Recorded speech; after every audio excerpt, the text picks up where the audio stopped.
అపోస్తలుడైన పౌలు తిమోతికి రాసినటువంటి రెండవ పత్రిక మొదటి అధ్యాయము 9-10 వచనాలు అందరం కలిసి లేఖన భాగాన్ని మనం చదువుకుందాం. మన క్రియలను బట్టి కాక తన స్వకీయ సంకల్పం బట్టి అందరం కలిసి ఒక వాక్య భాగం చదువుకోవడానికి ప్రయత్నం చేద్దాం. ఇంకా కొంత బైబిల్స్ తీస్తున్నారు.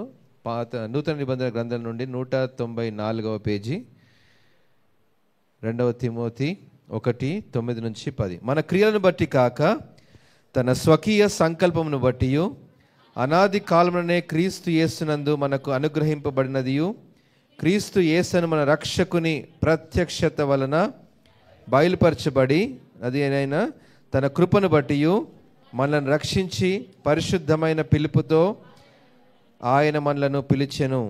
ఆ క్రీస్తు యేసు మరణమును నిరర్ధకము చేసి జీవమును అక్షయతను సువార్త వలన వెలుగులోనికి తెచ్చెను. ఇటు వాక్యమును దేవుడు తన వినికిడిలో భద్రపరచునుగాక. హల్లెలూయా. కూడి వచ్చినటువంటి ప్రతి ఒక్కరికి, దైవ సేవకులకు, సంగమునకు ప్రతి ఒక్కరికి శుభాభివందన తెలియజేస్తున్నాను. ఈ యొక్క క్రిస్మస్ నూతన సంవత్సర పర్వదినాల్లో మనం ఉన్నాం. యేసుక్రీస్తు ప్రభువారు మన కొరకు లోకరక్షకుడిగా వచ్చాడని 2000 సంవత్సరాల క్రితం ఆయన ఈ లోకంలో ఈ భూమి మీదకి వచ్చి తన పరలోక రాజ్య సింహాసనాన్ని వదిలిపెట్టి మన కోసం మానవుడిగా ఈ లోకానికి రావాల్సి వచ్చింది. ఒకవేళ నేను రాకపోతే ఏమైపోద్ది అని ఎప్పుడైనా ప్రశ్న వేసుకుంటే, ఒకవేళ యేసుక్రీస్తు కనుక రాకపోతే, యేసుక్రీస్తు కనుక లోకరక్షకుడిగా రాకపోతే మన పరిస్థితి ఎలా ఉండేది అని ఒకసారి ఆలోచన చేస్తే, ఎఫెసీయులకు రాసిన పత్రిక 2వ అధ్యాయము 11వ వచనంలో ఈ మాట రాయబడింది. ఎఫెసీ 2:11. కాబట్టి మునుపు శరీర విషయంలో అన్యజనులయుండి శరీరమందు చేతితో చేయబడిన సున్నతి గలవారు అనబడిన వారి చేత సున్నతి లేని వారనబడినటువంటి మీరు ఏంటండి, ఎటువంటి కూడా యోగ్యత మనకు లేనటువంటి వారుగా ఉన్నటువంటి మనమందరము ఆ కాలమందు ఇశ్రాయేలులతో సహపౌరులు కాక పరదేశులను, వాగ్దాన నిబంధన లేని ఎలా ఉండేటువంటి వారమంట మనము. ఇశ్రాయేలు ప్రజలతో దేవుడు తన వాగ్దానాలని, నిబంధనలు ఇచ్చాడు. ఇశ్రాయేలు ప్రజలు అంటే ఎవరండి అంటే అబ్రహామును దేవుడు పిలుచుకున్నాడు. విగ్రహారాధన చేసేటువంటి కుటుంబం నుండి అబ్రాము పిలుచుకొని అబ్రహాముగా దేవుడు ఆశీర్వాదమైనటువంటి వ్యక్తిగా దేవుడు పిలుచుకున్నాడు.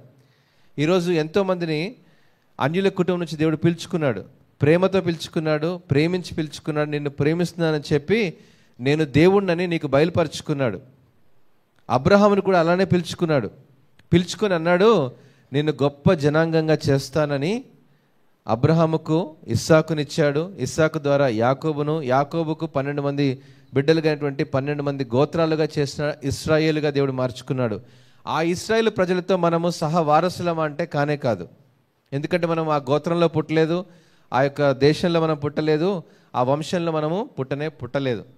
మరి దేవుడు వారికే దేవుడా అంటే కానే కాదని యేసు క్రీస్తు ప్రభువులో మనం కూడా ఇప్పుడు ఏం చేయబడ్డామంటే పరదేశులంగా మనం ఉన్నామంట. అంటే ఇశ్రాయేలుతో మనం సహా వారసులము కాదు, పరజనులుగా ఉన్నాము, పరదేశంలో. అంటే మనలందరిని ఏం చేశాడండి, ఇంకొంచెం ముందుకు వెళ్దాము, వాగ్దాన నిబంధనలు లేని పరజనులుగా మనం ఉన్నామంట. వాగ్దాన నిబంధనలు అంటే ఏంటి?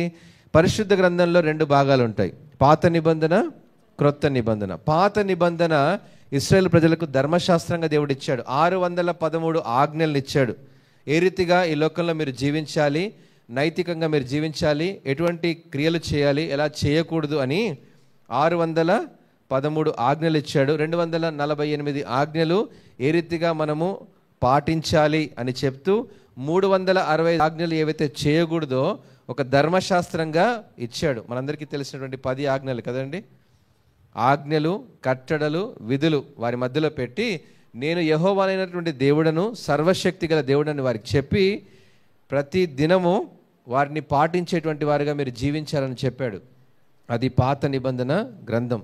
అయితే పాత నిబంధన గ్రంథమైనటువంటి ధర్మశాస్త్ర సంబంధమైన విషయాలకు ఎటువంటి వారసత్వం మనకు లేదు.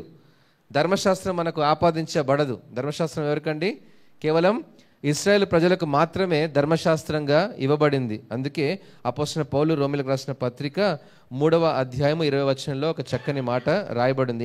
ఏమంటే ఏలైనగా ధర్మశాస్త్ర సంబంధమైన క్రియల మూలముగా ఏ మనుష్యుడు ఆయన దృష్టికి నీతిమంతుడుగా తీర్చబడలేకపోయాడు. ధర్మశాస్త్రాన్ని చదివినటువంటి ఏ యూదుడు కూడా, ధర్మశాస్త్రాన్ని పాటించినటువంటి ఏ ఇశ్రాయేలీయుడు కూడా నీతిమంతుడుగా తీర్చబడలేకపోయాడు. మరి ఎందుకండి ఆ పుస్తకం కదండి? ఎందుకండి ఆ పుస్తకం అంటే కొంచెం ముందు చదవమ్మా. ధర్మశాస్త్రం వలన పాపం అనగా ఎట్టిదో తెలియబడింది. ధర్మశాస్త్రం ఏం చేసిందండి? పాపం అంటే ఏంటో చెప్పింది. అబద్ధం ఆడకూడదు అని ఆజ్ఞ ఇవ్వబడింది. అంటే అబద్ధం ఆడితే పాపం అని ధర్మశాస్త్రం చెప్పింది. కానీ ధర్మశాస్త్రముని పాటించడం వలన ఎవడు కూడా నీతిమంతుడుగా తీర్చబడలేకపోయాడు. ధర్మశాస్త్రం ఏం చేసిందండి? కేవలం పాపం అంటే ఏంటో చెప్పింది. ఇంకొంచెం ముందుకు వెళ్ళండమ్మా. 7వ వచనం, 7వ అధ్యాయము 7వ వచనం చూడండి. రోమీయులకు రాసిన పత్రిక 7:7. కాబట్టి ఏమందుము? ధర్మశాస్త్రము పాపమాయనా అని ప్రశ్న వేస్తూ ఇక్కడ సమాధానం అట్లా అన్నరాదు. ధర్మశాస్త్రం వల్లనే కానీ పాపమనగా ఎట్టిదో మనకు తెలిసేది కాదు. ఆజ్ఞ అతిక్రమం పాపం, పాపం వల్ల వచ్చు జీతం మరణం. ఎప్పుడు ఆజ్ఞ అతిక్రమమైంది? ఎప్పుడైతే దేవుడు జీవవృక్ష ఫలాన్ని, మంచి చెడ్డలు తెలివినిచ్చే వృక్ష ఫలాన్ని ఏదెన్లో పెట్టాడో, ఎప్పుడైతే మానవునికి 2 చాయిస్లు పెట్టాడు, ఇది మంచి ఇది చెడు అని. దేన్ని ఎన్నుకోమన్నాడు? అది నీకే వదిలాడు. దేవుడు గనక ఇది మంచిది అయినా ఇదే తినని చెప్పాడు అనుకోండి, దేవుడు ఏమన్నా మనల్ని కర్రబట్టుకొని నడిపించేటువంటి వాడు కాదు. ఇదే కదండి, మన పిల్లల్ని ఏం చేస్తామండి? అరే ఇదిరా మంచి, ఇదే చేయి అని చెప్తాం. కానీ దేవుడు ఎప్పుడు కూడా అలాంటి ఇదే చేయి అని మనకి ఎప్పుడు పెట్టలేదు. మన ముందు మంచి పెట్టాడు, మన ముందు చెడుని కూడా పెట్టాడు. మానవునికి దేవుడు ఆ యొక్క ఫ్రీడమ్ ఇచ్చాడు, స్వాతంత్రం ఇచ్చాడు. చూడండి, ఆదికాండము 2వ అధ్యాయము 8వ వచనం చదవండి. దేవుడైన యెహోవా తూర్పున ఏదెనులో ఒక తోట వేసి తాను నిర్మించిన నరుని దానిలో ఉంచెను. మరియు దేవుడైన యెహోవా చూపునకు రమ్యమైనదియు ఆహారమునకు మంచిదైన ప్రతి వృక్షాన్ని దేవుడు సృష్టించాడు. మన ముందు అన్ని సృష్టించిన సృష్టం కూడా ఆయన సృష్టించాడు. ఆ తోట మధ్యన ఏం చేశాడండి? అమ్మా చదివి ఒక మాట మిస్ చేశారు మీరు. ఆ తోట మధ్యను జీవవృక్షమును మంచి చెడ్డల తెలివినిచ్చు వృక్షమును నేల నుండి మలిపించాడు. ఏం చేశాడు? 2 చెట్లు పెట్టాడు అక్కడ. ఒకటి జీవవృక్షాన్ని పెట్టాడు, రెండవది ఏంటిది? మంచి చెడ్డల తెలివినిచ్చే వృక్షాన్ని దేవుడు పెట్టాడు. మానవునికి 2 అవకాశాలు పెట్టాడు. జీవవృక్షాన్ని తింటే ఎల్లప్పుడూ జీవిస్తావు, మంచి చెడ్డల తెలివి వృక్షాన్ని కనుక తింటే ఎల్లప్పుడూ జీవించావు, మరణిస్తావు. కానీ ఆదాం ఏం చేశాడు? అపవాది మాటను విని అవ్వ ఆ పండును తీసుకొని వచ్చి జీవవృక్ష ఫలాన్ని పక్కన పెట్టి మంచి చెడ్డలు తెలివినిచ్చే వృక్షాన్ని దేవుడు ఒకే ఆజ్ఞ ఇచ్చాడు. ఏంటి? దీన్ని తినొద్దు అన్నాడు. అంటే మరి తినొద్దు అనడానికి దేవుడు ఎందుకండి చెట్టు పెట్టాలని అనొచ్చు కదా మీరు అందరూ కదండి, అనొచ్చు కదా. నో స్మోకింగ్, సిగరెట్ తాగితే ఏమవుతుంది? మీ క్యాన్సర్ వస్తుందని చెప్పారు అనుకోండి. మరి ఇప్పుడు సిగరెట్లు ఎందుకు అమ్ముతున్నారు? మందు తాగితే లివర్ పాడేద్దని అనుకోండి, ఇప్పుడు అది ఎందుకు అమ్ముతున్నారు కదండి. లేకపోతే ఈ లోకంలో అసలు ఈ పాపం రాదు కదా, ఈ కష్టాలు రావు కదా, ఈ ఆర్థిక పరిస్థితులు, అనారోగ్య పరిస్థితులు ఇవన్నీ రావు కదా అనుకోవచ్చు కదా. మానవునికి ప్రతిదీ 2 ఉన్నాయి, మన జీవితంలో 2 ఉన్నాయి. ఒకటి మంచి ఉంది, ఒకటి చెడు ఉంది. నువ్వు దేన్ని ఎన్నుకుంటావు?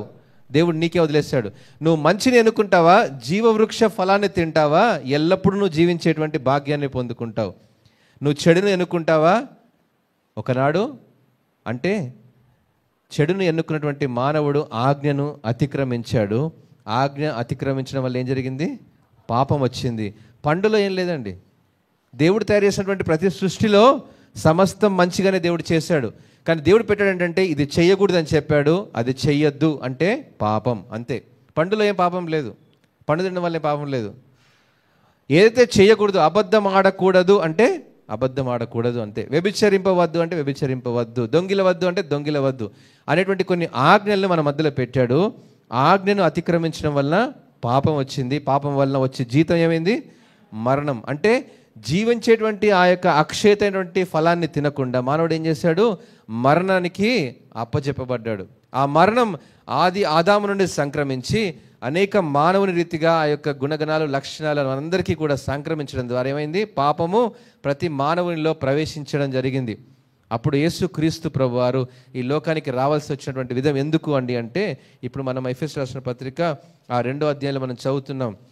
వాగ్దాన నిబంధనలు లేని పరదేశులుగా పరజనులుగా మన అందరం కూడా నిరీక్షణ లేనటువంటి వారంగా ఉన్నాము. ఇప్పుడు ఈ పాపము నుండి మనకు విడుదల ఎవరు కలుగజేస్తారనేటువంటి ఆ విషయం వైపు పాత నిబంధన గ్రంథాన్ని పాటించేటువంటి ప్రతి ఒక్కరు కూడా ఈ యొక్క జీవవృక్షాన్ని ఫలాన్ని తినేటువంటి ఆ భాగ్యాన్ని కోల్పోయారు వాళ్ళందరూ.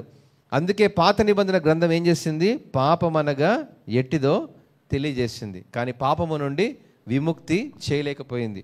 వాస్తవానికి ఇశ్రాయేలు ప్రజల కంటే ఇక్కడ కూర్చున్న వారు ధన్యులు. హల్లెలూయా. ఎందుకంటే యేసుక్రీస్తు ప్రభువారు వారి దగ్గరికి వచ్చాడు, మనకు పరిచయం అయ్యి రక్షకుడిగా మన కొరకు ఉదయించాడు. బహుశా నువ్వు 2000 సంవత్సరాల క్రితం కనుక పుట్టుంటే పాపంలోనే జీవించేటువంటి వాడవే.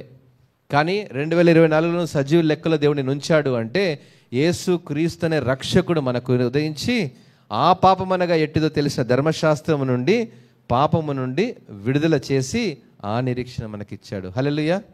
ఇంకొంచెం ముందుకెళ్దామా?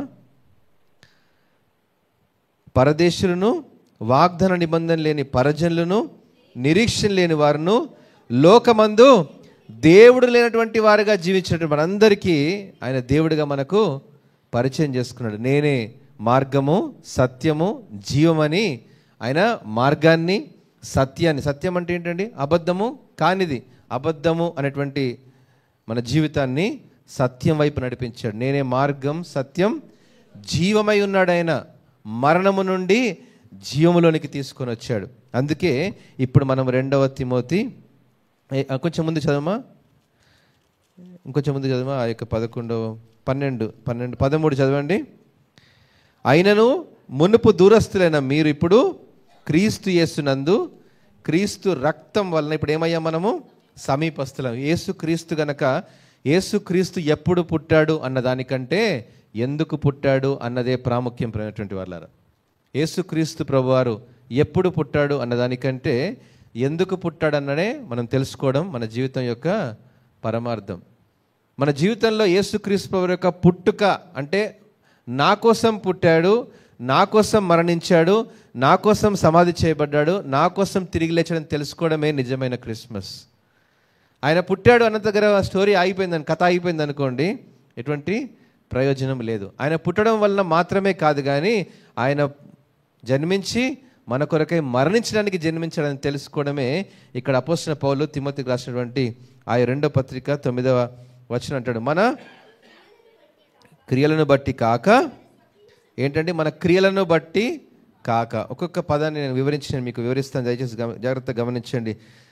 మన క్రియలను బట్టి కాక, ఏ మంచి కార్యం చేశామో, ఏ పుణ్యకార్యాలు చేశామో, క్రైస్తవ కుటుంబంలో పుట్టామనో, లేకపోతే దేవుని దగ్గరికి మన జీవితాన్ని మార్చుకొని వచ్చామని మనం అనుకుంటున్నామేమో, దాన్ని బట్టి కాదు. యేసుక్రీస్తు ప్రభువు మనల్ని రక్షించుకుంది. యేసుక్రీస్తు ప్రభువారు నిన్ను ప్రేమించారు అని కాబట్టే నిన్ను ఎన్నుకున్నాడు, పిలుచుకున్నాడు. అబ్రహాము విగ్రహారాధనలో ఉన్నప్పటికీ కూడా నేను ప్రేమించాను అబ్రహాము, నువ్వు విడిచిపెట్టి రా అన్నాడు. పాప పంకిలమైన జీవితంలో జీవించేటువంటి ప్రతి ఒక్కరిని కూడా దేవుడు పిలుచుకున్నాడు. సౌలు అనేక మందిని హతం చేసేటువంటి వాడుగా ఉన్నటువంటి సౌలును పిలుచుకున్నాడు, పౌలుగా మార్చుకున్నాడు. ఒక్కొక్క వ్యక్తిని దేవుడు పిలుచుకున్నాడు, రా అని పిలుచుకున్నాడు, తను బయలుపరుచుకున్నాడు, తను ఏంటో నిరూపించుకున్నాడు, తనకు దేవుడిగా లేనటువంటి వారందరికీ కూడా దేవుడిగా రుజువు చేసుకున్నాడు, సర్వశక్తి గలవాడిగా రుజువు చేసుకున్నాడు. ఆదియందు దేవుడు భూమి ఆకాశములను సృజించెను అంటే ఆయన ఎక్కడున్నాడండి? ఆ భూమికి, ఆ సృష్టికి, ఆ అంతరిక్షానికి బయట ఉన్నాడు. ఆయన సర్వశక్తి గల దేవుడు. ఆయన భూమిలో లేడు, భూమిలో ఉన్నటువంటి కొండల్లో, లోయల్లో, గుట్టల్లో లేడు. ఆయన సృష్టించినటువంటి సృష్టికర్త సృష్టికి బయట ఉన్నాడు. మీరు ఒకవేళ ఏదైనా ఒక చిన్న పాయసం తయారు చేశారనుకోండి, ఇప్పుడు మీరు పాయసం లోపల ఉన్నారా, పాయసం బయట ఉన్నారా? కదండి, మీకు అర్థం అవడం కోసం చెప్తున్నా చిన్న ఉదాహరణ. సృష్టిని ఏదైనా సృష్టించాము అంటే ఆ సృష్టికర్త ఎక్కడ ఉంటాడు? సృష్టికి బయట ఉంటాడు. ఆ సృష్టి పైన అధికారం ఉంటుంది, ఆ సృష్టి పైన అతనికి సర్వ అధికారాలు ఉంటాయి. ఆ సృష్టించిన సృష్టికర్త ఈరోజు అంటా ఉన్నాడు, మన క్రియలను బట్టి కాదు, మీ మంచితనము, మీ యొక్క గొప్పతనము, మీ యొక్క మరి చేసేటువంటి పుణ్యకార్యాలను బట్టి కాదు. ఏదో మంచి కార్యం చేశామన్న దేవుడు మమ్మల్ని ప్రేమించాడండి, ఏదో మంచి కార్యాలు నలుగురికి అన్నదానం చేశాం కాబట్టి మేము ఈరోజు చాలా బాగున్నాం, దాన్ని బట్టి కాదు దేవుడు పిలుచుకుంది. మన క్రియలను బట్టి కాక తన స్వకీయ సంకల్పమును బట్టి, హల్లెలూయా, తాను మిమ్మల్ని ఏర్పరచుకోవాలనుకున్నాడు, మిమ్మల్ని పిలుచుకోవాలనుకున్నాడు, మిమ్మల్ని ప్రేమించాడు, మిమ్మల్ని ఎన్నుకోవాలనుకున్నాడు, కాబట్టే పేరు పెట్టి పిలుచుకున్నాడు. హల్లెలూయా. ఈరోజు అదే నిజమైన క్రిస్మస్ సంతోషం. ఆ యొక్క స్వకీయ సంకల్పమును బట్టి మనకు అనుగ్రహింపబడినదియు క్రీస్తు యేసును మన రక్షకుని ప్రత్యక్షత వలన అది ఏమైంది, మనకు బయలుపరచబడినది అయినా తన కృపను బట్టి మనలను రక్షించి పరిశుద్ధమైనటువంటి పిలుపు అండిది. ఆ పిలుపుతో మనల్ని ఏం చేశాడు ఆయన? మనల్ని పిలుచుకున్నాడు. ఈరోజు ఎంతమంది నమ్ముతున్నారు ఈ మాట? దేవుడు నన్ను తన ప్రేమతో పిలుచుకున్నాడని. ఒకసారి గట్టిగా హల్లెలూయా చెప్దామా? నన్ను దేవుడు ప్రేమతో పిలుచుకున్నాడు. నిజమైన క్రిస్మస్ యేసుక్రీస్తు ప్రభువారి యొక్క ప్రత్యక్షత, ఆయన పుట్టుక, ఆయన ప్రత్యక్షత. యేసు ప్రభు పుట్టాడు అంటే ఏంటండి అంటే ఆయన ఉన్నవాడు, అనువాడు, అల్ఫా ఒమేగా అయినటువంటి దేవుడు. ఆయన ఆది యందు ఉన్నవాడు, ఎల్లకాలము జీవించేటువంటి వాడు, నిన్న నేడు రేపు ఏకరీతిగా ఉన్నాడు దేవుడు. మరి ఆయన పుట్టడం అంటే ఏంటి? ఆయన ప్రత్యక్షత. పుట్టడం అంటే ఆయన అవతరించేటువంటి ఆ యొక్క రూపాన్ని ఆయన తీసుకున్నాడు. యేసు క్రీస్తు ప్రభువుగా ఈ లోకంలో మానవునిగా ఎందుకు జన్మించాడు అంటే, దేవుడు అంటే ఎలా ఉంటాడో అని నువ్వు కొండల చుట్టూ తిరిగావు, బండల చుట్టూ తిరిగావు, పుట్టల చుట్టూ తిరిగావు. దేవుడు అంటే ఎలా ఉండడు. దేవుడు తన స్వరూపాన్ని నీ కొరకు ఇచ్చాడు. దేవుడు ఎలా ఉంటాడో అనేటువంటి రూపాన్ని మనకిచ్చాడు. కాబట్టి ఆయన మానవుడిగా, నరావతారిగా ఈ లోకంలో ఆయన జన్మించాల్సి వచ్చింది. మనిషి ఎలా ఉంటాడో అలాంటి రూపాన్నే దేవుడు మనకు ఆనాడే తన పోలిక చొప్పున నరుని సృజించెను అన్న మాటను దేవుడు మనకు చూపిస్తూ వచ్చాడు.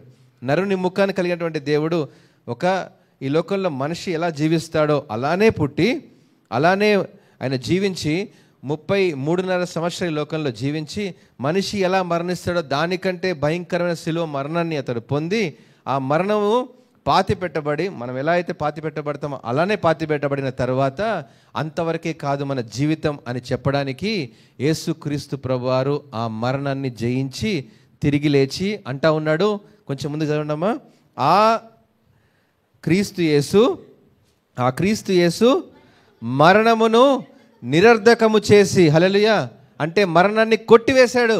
ఇక మరణం మన జీవితాన్ని ప్రభావితం చేయకూడదని శరీరముగా ఉన్నటువంటి మనమందరము కూడా మనలో ఏముంటుందండి? ప్రాణము, ఆత్మ, దేహం 3 ఉంటాయి.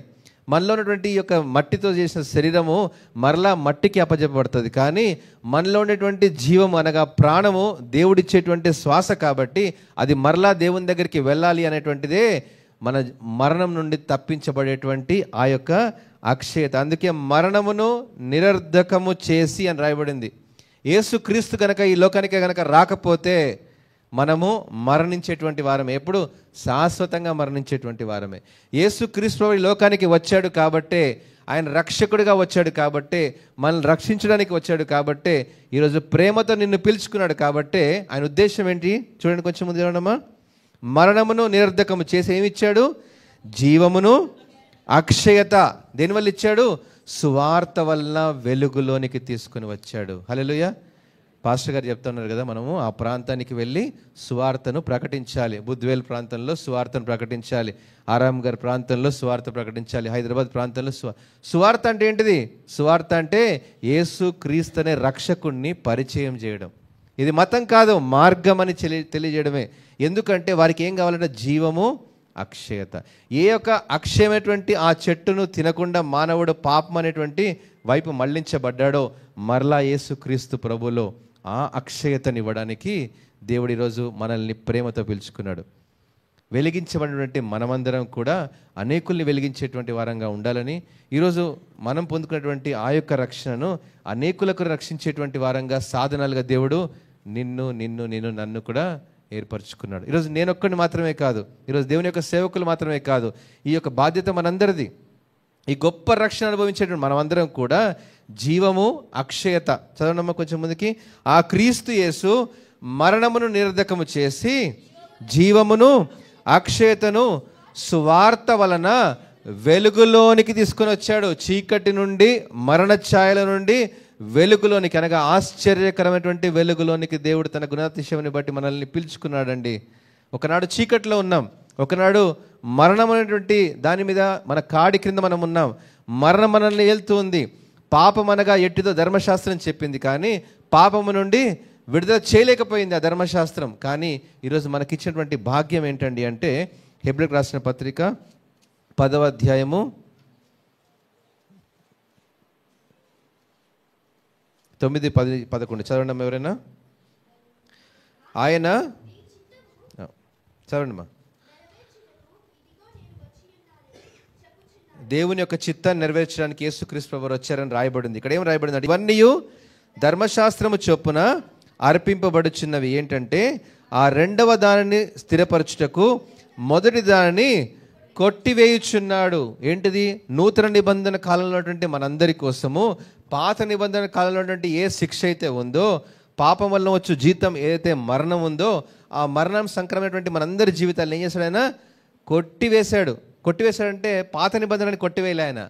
పాత నిబంధన వల్ల కలిగేటువంటి శిక్ష ఏదైతే ఉందో దాన్ని కొట్టివేయడానికి వచ్చాడు. ఈరోజు యేసుక్రీస్తు ప్రభు అనేటువంటి నరుడు ఈ లోకంలో రావడం వల్ల, ఆ దేవాది దేవుని యొక్క లోకంలో ఆగమనం ద్వారా ఏం జరిగింది? పాత నిబంధన సంబంధించినటువంటి ప్రతి పాపం వలన వచ్చేటువంటి ఆ యొక్క ఆజ్ఞ అతిక్రమించడం వల్ల వచ్చేటువంటి ఏదైతే నియమాలు ఉన్నాయో, ఒకవేళ ఆ పాపం నియమాల నుంచి ఏం చేయడానికి వచ్చాడు ఆయన? కొట్టివేయడానికి వచ్చాడు. ఈ లోకంలో ఎవరైనా మనం ఒక చిన్న పొరపాటు చేసామనుకోండి, ఎవరితోనైనా విభేదాలు వచ్చాయనుకోండి, వారు జీవితకాలం గుర్తుపెట్టుకుంటారు కదండి. ఆ రోజు నువ్వు నాకు ఏం చేసావు? ద్రోహం చేసావు. ఆ రోజు నువ్వు నాకు మోసం చేసావు. ఆ రోజు నువ్వు నాకు అబద్ధం ఆడావు అని జీవితకాలం గుర్తుపెట్టుకుంటారు. కానీ యేసుక్రీస్తు ప్రభువారు దాన్ని కొట్టివేయడానికి వచ్చాడు. ఏంటిది? పాప పంకిలమైన మన జీవితాలను కొట్టివేయడానికి వచ్చాడు. పాపంలో జీవించడం అందరినీ కూడా కొట్టివేసి ఏం చేశాడమ్మా? కొంచెం ముందుకెళ్ళండి. ఆ రెండవ దాన్ని స్థిరపరచడానికి వచ్చాడు. మన జీవితంలో నూతన నిబంధన అనేటువంటి ఆ నిబంధనను మన జీవితంలో స్థిరపరచడానికి వచ్చాడు. ఎలా స్థిరపరచాడు? కొంచెం ముందుకెళ్దాం. యేసుక్రీస్తు యొక్క శరీరము ఒక్కసారే అర్పించడం ద్వారా 2000 సంవత్సరాల క్రితం యేసుక్రీస్తు ప్రభువు వారు ఆ కలువరి శిలువలో ఆయన బలి పశువుగా అర్పించడం ద్వారా ఏం జరిగిందమ్మా? ఆ చిత్తమును బట్టి మనము పరిశుద్ధపరచబడ్డాము. మనలో ఉన్న ప్రతి పాపాన్ని ఆయన తీసివేసి రక్షణ వైపు, అక్షయత వైపు, జీవం వైపు తీసుకొని వచ్చాడు. ఎంత గొప్ప మర్మం అండి ఇది. యేసుక్రీస్తు వారు ఒక్కసారి చనిపోవడం ద్వారానే 2000 సంవత్సరాల క్రితం జరిగినటువంటి ఒక్క కార్యం ద్వారానే ఈరోజు ఈ లోకంలో పుట్టేటువంటి తరములు ఎవరైతే యేసుక్రీస్తు ప్రభువును నా రక్షకుడిగా అంగీకరించుకుంటారో వారందరికీ కొట్టివేయబడుతుంది. ఏంటిది? మరణం, పాపం కొట్టివేయబడుతుంది. హల్లెలూయా. ఇంకొంచెం ముందు చదవడమా. మరియు ప్రతి యాజకుడు దినదినము సేవ చేయుచు పాపములను ఎన్నటికీ తీసివేయలేని ఆ బలులనే మాటి మాటికి అర్పిస్తూ వచ్చారు. ఈ లోకంలో పాపం చేయగానే ఏం చేశారు? దూడని తీసుకెళ్ళి బలి ఇచ్చారు. పాపం చేయగానే ఏం చేశారు? శాపం నుంచి విడుదల చేయాలంటే కోడిని బలిచ్చారు, 2 పావురాలని బలిచ్చారు, దూడల్ని బలిచ్చారు, ఎడ్లని బలిచ్చారు. ఇవన్నీ ఎన్నిసార్లు బలిచ్చినా కూడా ఈ పాపం నుండి విడుదల చేయలేవు. అందుకే యేసుక్రీస్తు ప్రభువారే ఒక్కసారి తన్ను తాను అర్పించుకోవడం ద్వారా ఏమైపోయిందమ్మా?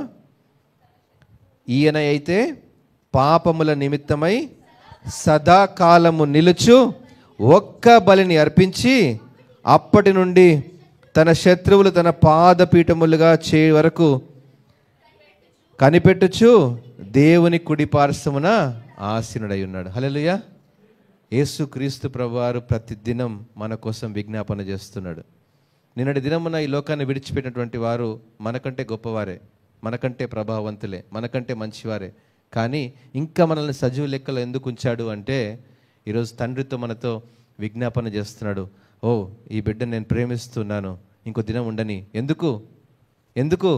ఇంకా మనము ఆ జీవాన్ని, అక్షయతను అనుభవించాలని, ఇంకా మనము ఆ జీవాన్ని, అక్షయతను అనుభవించుకుంటూ ఆ రక్షణలో కొనసాగాలని, ఇంకా రక్షణ అనుభవాలు మన జీవితంలో వెల్లడి చేయబడాలని. అయ్యా 2000 సంవత్సరాలు అయిపోయింది, యేసుక్రీస్తు వారు మరలా తిరిగి వస్తున్నారు, ఇంకా ఎందుకు రావట్లేదు? మనం ఇంకా సిద్ధంగా లేము ప్రియమైన బిడ్డలారా. సంఘం ఇంకా సిద్ధపాటులో లేదు. ప్రతి దినము ఈ సంఘం కోసం వాక్యం చేత ఉదక స్నానం చేత సంఘాన్ని సిద్ధపరుస్తున్నాడు దేవుడు. ఇంకా వాక్య వెలుగులో లేనటువంటి జీవితాలు ఇంకా ఎంతోమంది ఉన్నారు, ఇంకా రక్షించబడని వారు ఉన్నారు. ఒకవేళ రాకడి రాత్రి కాల సమయంలో వచ్చిందనుకోండి, బహుశా ఇక్కడ కూర్చున్నటువంటి మనం మాత్రమే పరలోకంలో ఉంటాం. మరి మన స్నేహితులు, మన బంధువులు, మన యొక్క రక్త సంబంధికులు వారందరూ ఎప్పుడు దేవుని తెలుసుకోవాలి? ఈ భారం మనందరికీ ఉండాలనే 2 తిమోతి 1 9-10 మరలా చదువుకొని ప్రార్థనలోనికి వెళ్దాం. మన క్రియలను బట్టి కాదు మనం పిలుచుకున్నాడు దేవుడు కదండి, మన క్రియలను బట్టి కాక తన స్వకీయ సంకల్పమును బట్టి అనాది కాలంలోనే క్రీస్తు యేసునందు మనకు అనుగ్రహింపబడినైనా క్రీస్తు యేసును మన రక్షకుని ప్రత్యక్ష వలన బయలుపరచబడినదినైనా తన కృపను బట్టి మనల్ని రక్షించి పరిశుద్ధమైన పిలుపుతో ఆయన మనల్ని పిలుచుకున్నాడు, రక్షించుకున్నాడు. ఎంత గొప్ప సంబరం, ఎంత గొప్ప సంతోషం, ఎంత గొప్ప ఆనందం కదండి. ఆ క్రీస్తు యేసు మరణమును నిరర్ధకము చేసి జీవమును అక్షయతను సువార్త వలన, ఈరోజు సువార్త, ఏ సువార్త అయితే వినిపించబడిందో, ఏ సువార్త అయితే విని నువ్వు జీవితాన్ని మార్చుకున్నావో, ఆ సువార్త వలన దేవుడు ఏం చేశాడమ్మా? వెలుగులోనికి తీసుకొని వచ్చాడు. ఆ వెలుగు ఈరోజు నీ వ్యక్తిగత జీవితంలో, ఆ వెలుగు ఈరోజు నీ ఇంట్లో, ఆ వెలుగు నీ సంఘంలో దేవుడు ఖచ్చితంగా దయచేస్తాడనే నమ్మకం నీకున్నట్లయితే గట్టిగా హల్లెలూయా చెప్దామా? ఈరోజు ఆ వెలుగు నాకు కావాలి ప్రభువా. చీకట్లో నేను ఒకప్పుడు జీవించాను, మరణంలో జీవించాను, నేను జీవము లేనటువంటి బ్రతుకులు నేను జీవించాను, నిరీక్షణ లేనటువంటి జీవితంలో నేను జీవించాను, వాగ్దానాలు నాకు ఆపాదించబడిన జీవితంలో నేను జీవించాను. అమ్మ, కేవలం ఈ వాగ్దాన నిబంధన మనకు స్థిరపరచబడాలి అంటే యేసు క్రీస్తుకి కనుక రక్షణ అనుభవం కావాలి. యేసు క్రీస్తులో ఈ రక్షణ అనుభవమే ఈ యొక్క దేవుని యొక్క వాగ్దాన నిబంధన నీకు స్థిరపరచబడుతుంది. యేసు క్రీస్తు లేకుండా నామకార్థంగా ఏదో మేము కూడా క్రైస్తవ కుటుంబంలో పుట్టామండి, మేము యేసు ప్రభుని తెలుసుకున్నామనో, లేదా యేసు ప్రభు మా ఇంట్లో కూడా ఉన్నాడు, ఒక ఫోటో ఉంది, మా జేబులో ఫోటో ఉంది, నా మొబైల్లో వాల్పేపర్ ఉందంటే యేసు ప్రభుని తెలుసుకున్నట్టు కానే కాదు. క్రైస్తవ పేరు పెట్టుకున్నంత మాత్రాన క్రైస్తవుడు కానే కాదు.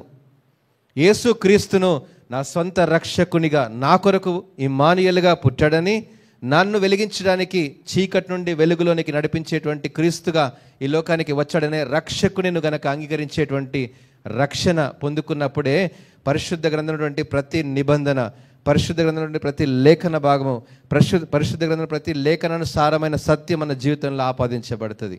అంతవరకు ఏమవుతుందండి అంటే, ఏ వాగ్దానం కాడు మనం తీసుకున్నా కూడా అది కాడు ముక్క మాత్రమే. హల్లెలూయా.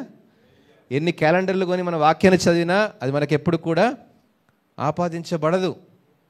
యేసు క్రీస్తులోనికి మనం వచ్చినప్పుడే ఆయన రక్షణ మనకు ఆపాదించబడుతుంది. యేసు క్రీస్తులో మనం వచ్చినప్పుడే ఆయన జీవం మనకు ఆపాదించబడుతుంది.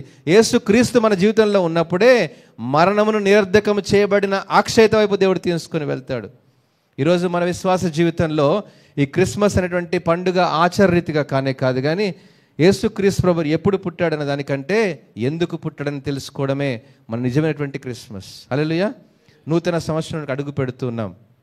దేవుని రాకడ ఇంకా ఆలస్యం అవుతుందంటే కారణం ఇంకా అనేక మంది రక్షించబడని విశ్వాసులు మన మధ్యలో ఉన్నారని. స్వార్థ కొరకు ద్వారాలు తెరవబడినప్పుడే స్వార్థను ప్రకటించేటువంటి వారంగా మనం ఉండాలి. ఎక్కడైతే స్వార్థ ప్రకటించబడుతుందో మీరు కూడా పాలు పంపులు కడిగి, ఒకవేళ నీకు స్వార్థ ప్రకటించబడే శక్తి నీకు లేకపోయినా ప్రార్థన చేసేటువంటి శక్తి నీకు ఉంది కాబట్టి మోకరించి ప్రార్థన చేసే అనుభవం కావాలి. ఎవరి కోసం? నీ బిడ్డల కోసం. రక్షించబడని బిడ్డలు మన మధ్యలో ఉన్నారు, రక్షించబడని అనేక మంది ఇంకా మన సంఘంలో ఉన్నారు. రక్షణ అత్యంత ప్రాముఖ్యం. ఇదే రక్షణ దినం మిక్కిలి అనుకూలమైనటువంటి సమయం. ఈ సమయాన్ని మనం దాటిపోకూడదు. రేపేమి సంభవించడం నీకు తెలుసా? తెలియదు. ఈ లోకంలో మనం ఉంటామో పోతామో మనకు తెలియదు, కానీ ఈ లోకాన్ని విడిచిపెట్టి వెళ్ళే ముందు నిజమైన రక్షకుడను మనం తెలుసుకున్నప్పుడే ఒక దినం రాబోతుంది ప్రియదేవుని బిడ్డలారా. ఆ దినం క్షయత అక్షయతలోనికి మనము ఘనహీనటువంటి మనము భూమిలో పాతి పెట్టబడతాం, కానీ గోధుమ గింజ చిగురించాలంటే ఏమవ్వాలి? గోధుమ గింజ చచ్చిపోవాలి. ఆ చచ్చిపోయి భూమిలో పాతి పెట్టబడాలి. అప్పుడే దాని నుండి చిగురు వస్తుంది. అదే అక్షయత. హల్లెలూయా. ఆ అక్షయతగా దేవుడు మిమ్మల్ని మార్చుకోవడానికి, మనల్ని మార్చుకోవడానికి మనందరినీ క్రీస్తు యేసుని రక్షకుల్లో మనందరినీ పిలుచుకున్నాడు. ఈ క్రిస్మస్ నూతన సంవత్సరాలు ఆచారరీతిగా అలవాటుగా కాదు, పండగ అనేటువంటి వాతావరణంతో కాదు, కానీ లోకరక్షకుడు మన హృదయంలో జన్మించాలని భారము కలిగి ప్రార్థన చేయాలి. మా కుటుంబాలు ప్రభువా ఆ వెలుగును మాకు ఇవ్వండి. మా కుటుంబంలో ప్రభువా ఆ నూతనటువంటి ఉజ్జీవాన్ని మాకు దయచేయండి. తల్లు వంచి ప్రార్థన చేసుకుందాం. మా కుటుంబంలో లోటైనటువంటి ప్రతిదీ కూడా లోతుగా ప్రభువా కావాలి నాయన. నామకార్థ విశ్వాసం వద్దు నాయన. దేవుడు అనేటువంటి పేరు చెప్పుకొని బతికేటువంటి నామకే వాస్తే జీవితాలు మనకొద్దు. దానివల్ల ఎటువంటి ప్రయోజనం లేదు. అటు చల్లగా ఉండు, అటు వెచ్చగా ఉండు, కానీ నులివెచ్చని స్థితిని దేవుడు ఉమ్మివేస్తాను అని ప్రకటన గ్రంథంలో మాట్లాడుతూ ఉన్నాడు. అనాది కాలంలో తండ్రి ధర్మశాస్త్ర గ్రంథం ద్వారా మాట్లాడాడు.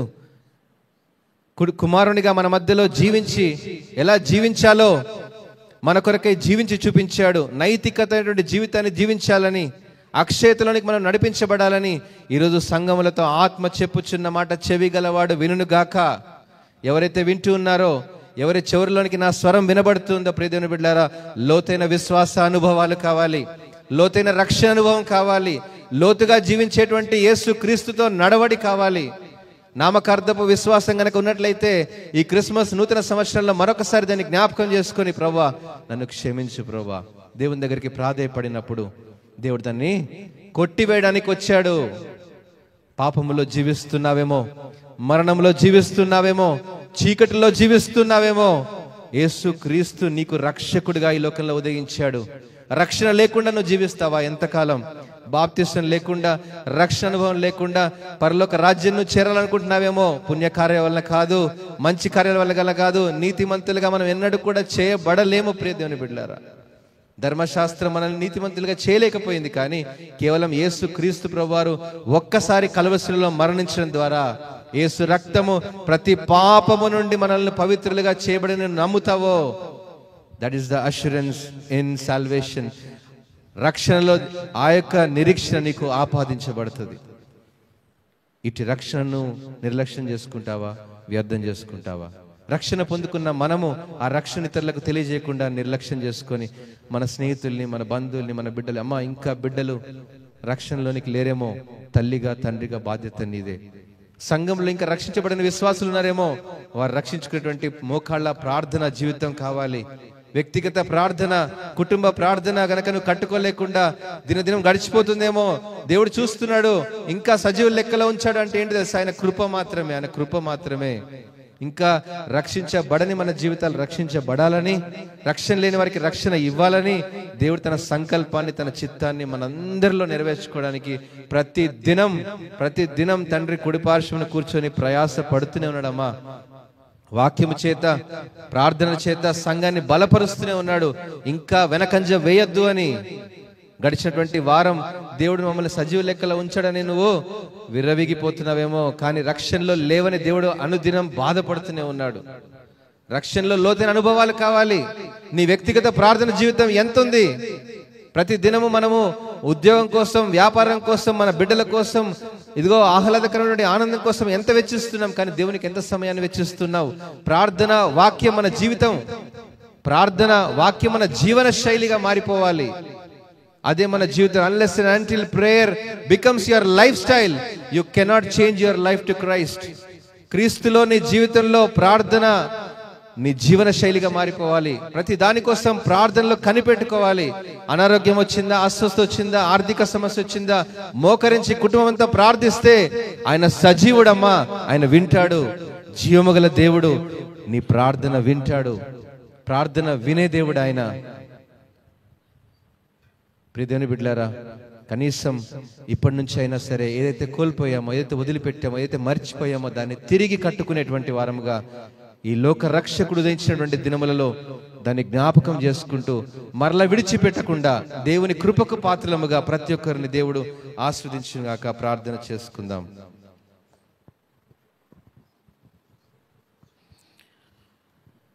ప్రార్థన చేసుకుందాం. చక్కటి వాక్యాన్ని విన్నాం. ప్రతి ఒక్కరం కూడా మరి వాక్యపు లోతుల్లోకి దేవుడు మనం తీసుకువెళ్ళి ఉన్నాడు. ధర్మశాస్త్రము ధర్మోమీటర్ లాంటిదని ఒక భక్తుడు అన్నాడు. మన పాపాన్ని చూపించిందే తప్ప మన పాపాన్ని అది తీసివేయలేకపోయింది. ఒక ధర్మోమీటర్ ఎలాగైతే మన జ్వరాన్ని చూపిస్తా తప్ప మనకున్న జ్వరాన్ని తీయలేదు, అదేవిధంగా ధర్మశాస్త్రము చేయలేనిది యేసుక్రీస్తు ప్రభువారు. మరి ధర్మశాస్త్రానికి లోబడిన వాడై ఆ ధర్మశాస్త్రపు ఆజ్ఞల్ని కూడా ఆయన పాటించి ఆయన మనపక్షంగా యజ్ఞ పశువుగా మన పాపాలన్నీ కూడా ఆయన మీద వేసుకుని ఆయన మరణించాడు, తిరిగి లేచాడు. కాబట్టి ఆయన యందు మనం నమ్మకుంచినప్పుడు మనము ఆ జీవాన్ని మనం పొందుకుంటామనేటువంటి వాక్యం ద్వారా దేవుడు మనందరితో కూడా మాట్లాడి ఉన్నాడు. మనం పొందుకున్న రక్షణ విలువైంది, మనం వెలిగించబడ్డాం. కాబట్టి అనేకులను వెలిగించాలి. ఇంకా రక్షణ లేని వారు అనేక మంది ఉన్నారు కనుక వారందరూ కూడా రక్షణలోకి రావాలని తన రాకడ దేవుడు ఆలస్యం చేస్తున్నాడు. ఆ భారము బాధ్యత నీ మీద పెట్టి ఉన్నాడు ప్రభు. ఈ లోకంలో మంచి ఉన్నది, చెడ్డ ఉన్నది, పాపం ఉన్నది. లోకంలో దేవుని సువార్త అనే సత్యము కూడా లోకంలో ప్రకటించబడుతున్నది. అనేక మందికి ఈ సత్యమైన వాక్యం వైపు మనము ప్రజలు నడిపించాలి. క్రిస్మస్లో కొంతమందికైనా సువార్త చెప్పాలి. ఎందుకోసం ప్రభు లోకానికి వచ్చాడో ప్రభు ఆ మాట మనం చెప్తే ఖచ్చితంగా దేవుడు కార్యాన్ని జరిగిస్తాడు. పరిశుద్ధాత్మ దేవుడు వారిని ఆయన స్వాధీనంలో తీసుకుని వారిలో ఆయన ఒప్పింపజేస్తాడు. నీతిని గూర్చి పాపమును గూర్చి ఒప్పించే ఆ పరిశుద్ధాత్మ దేవుడు వారిలో ఒప్పింపజేస్తాడు గనక మనం చెప్పవలసిన బాధ్యత ఉన్నది. ప్రార్థన చేసుకుందాం ప్రతి ఒక్కరూ కూడా. దేవా స్తోత్రాలైనా, అవును ప్రభువా, అయ్యా మమ్మల్ని రక్షించిన దేవుడు తండ్రి, మాకు రక్షణ ఇచ్చిన వాడు, మేము పొందుకున్న రక్షణ ఎంతో విలువైందని గుర్తెరిగి దానిని కాపాడుకుంటూ అనేకుల కొరకు నాయన మేము ప్రార్థించి అనేక మందిని రక్షణలోకి నడిపించడానికి, క్రీస్తు నిజమైనటువంటి ప్రేమని లోకానికి ప్రకటించడానికి మాకు ఇంకా సహాయం దయచేదేవా తండ్రి. నీకు వందనాలు, స్తోత్రాలు ప్రభు. చక్కటి వాక్యం ద్వారా ఎదుగు నాయన మరి డాక్టర్ ప్రవీణ్ గారి ద్వారా మీరు మాట్లాడి ఉన్నారు. నీకు వందనాలు, స్తోత్రాలు ప్రభు. వారికి ఇచ్చిన చక్కటి నాయన ఆ జ్ఞానాన్ని బట్టి, ఆ పరలోకపు నాయన జ్ఞానాన్ని బట్టి కూడా ప్రత్యేకమైన వందనాలు చెల్లిస్తున్నాం తండ్రి. వారిని ఇంకా దీవించము, ఆశీర్వదించము. వారు చేసినటువంటి పరిచర్యలను ప్రభు ఇంకా విస్తారంగా అభివృద్ధి పరచమని కోరుచున్నాను నా తండ్రి. స్తోత్రాలు. వారి కుటుంబాన్ని అంతటిని, వారి సేవను, వారి టీం అంతటిని కూడా ఆశీర్వదించండి. అలాగే సమయంలో వాక్యం విన్నా నీ ప్రజలందరి చుట్టూ కూడా నీకు కాపుదల దయచేతండి. ప్రతి ఒక్కరిని కూడా ఆశీర్వదించి నీ కృపలు బలపరచమని, నీ కటాక్షం దయచేసి మీరే మహిమ పొందుకొనమని యేసు నామమును బట్టి అడుగుచున్నాము తండ్రి. ఆమేన్.